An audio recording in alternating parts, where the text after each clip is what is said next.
So as we all know, I traveled for Easter and I followed my dad to church, right? So the next day I was like, my mom, what am I gonna do?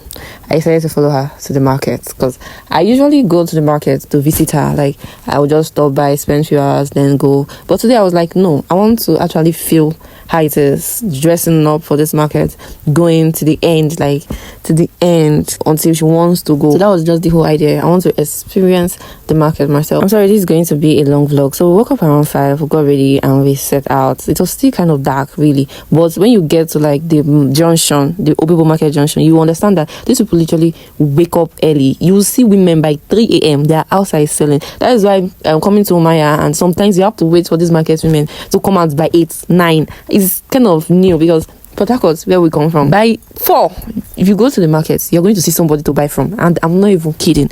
If you go by 12 a.m., 1, you're going to see somebody to buy from. Most people that know me know how much I hate the fact that my mom has to like go out and do this. Like, I hate it so much. But following her from the onset to the end made me realize, like, literally at the end of the day, I was weak to my bones. And I'm like, this isn't it. This cannot be it. This cannot be how it ends.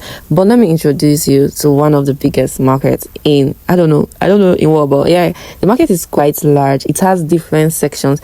Like when you come to this section of the market, you can see just onions, cabbage, pepper. You can go to the other parts. Although I've not been to the other parts, but you also see onions, pepper, potatoes. Like the onions is quite big and it's dominated by the Hausas, that is the Muslim people. Like they own the market. Then it's almost like the Igbos are just few, and they're because these products come from the north to this place. That's how it's works. Let me also add the fact that I love babies. Not all, but yeah, there are children that I see and I just want to carry them. You get? Yeah. So please, this is your call to have a baby and have a fine one and a clean one. So goods came in from the north and they had to start offloading. They started offloading around 11 and it lasted about past 5 or so, because that was when they were done offloading my mom's goods. And then we had to like leave under 5 because something terrible actually happened. In the market, there we noticed that people started running inside the market and we were like, what's going on? People should start running too. We used to find out that an army officer, Jesus Christ, officer shot somebody.